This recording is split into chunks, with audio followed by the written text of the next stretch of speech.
So ayan guys, for today's video, ayan, bali gagawa tayo ngayon ng tuktukan. Ayan, ito yung tuktukan. Bali ito nga pala ay santol to. Ayan, santol na kahoy pero pwede na ito pagtagaan. Ayan. So gawin ko lang dito ay tanggalan ko itong mga nakaan dito. Ayan o. May mga kanto, alisin ko yan. Tapos ito, putulin ko yan, putulin ko yan dyan. Ayan.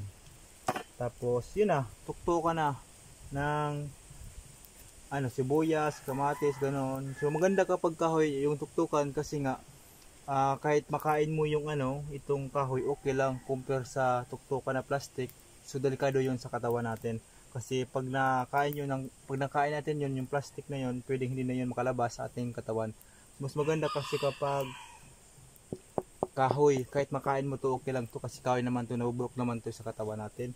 Kasi natunaw yan kahoy. Pero kung plastic, hindi natunaw yan sa katawan natin. So yan ay maiiwan na yan sa ating katawan. Kung sakali makalabas man, o mas maganda.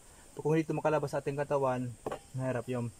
So yan, baligawin ko na to guys na tuktukan.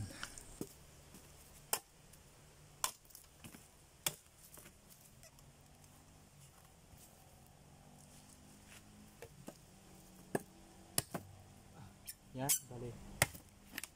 Yung kasi bali may crack kasi sa gilid kaya doon ko na lang sundan. Kasi may crack Ayan o. So tanggalin natin yung crack nito.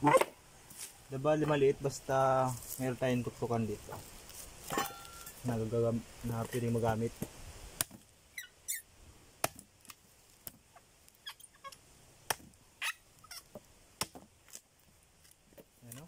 May crack.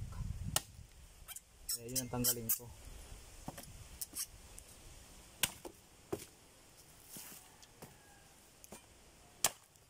Yun. Pwede na. Mayroon pang crack ng konti Pag tinanggal to, liliit na So okay na yan. So tabasan lang natin sa gilid.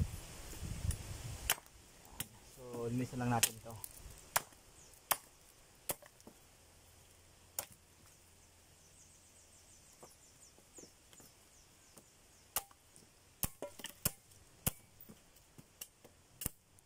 So, pwede na pagtsagaan.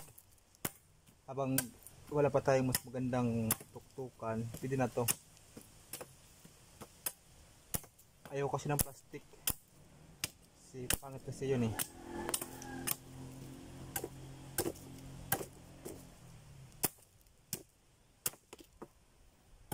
Ayan na, pwede na. Ay, ito. Bilugin natin.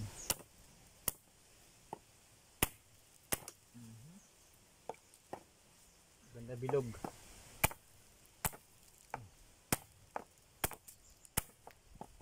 Ito.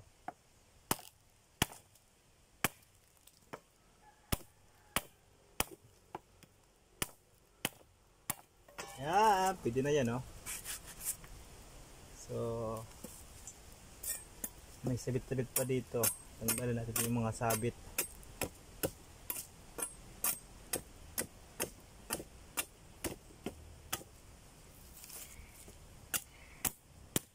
Pwede na, matyagaan ayos na.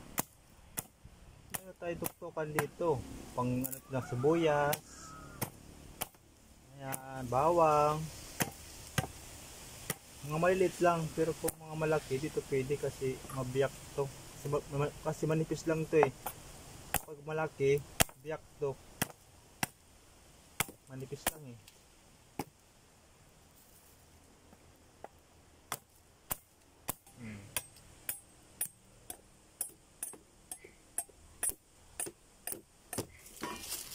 Ayan, so okay na.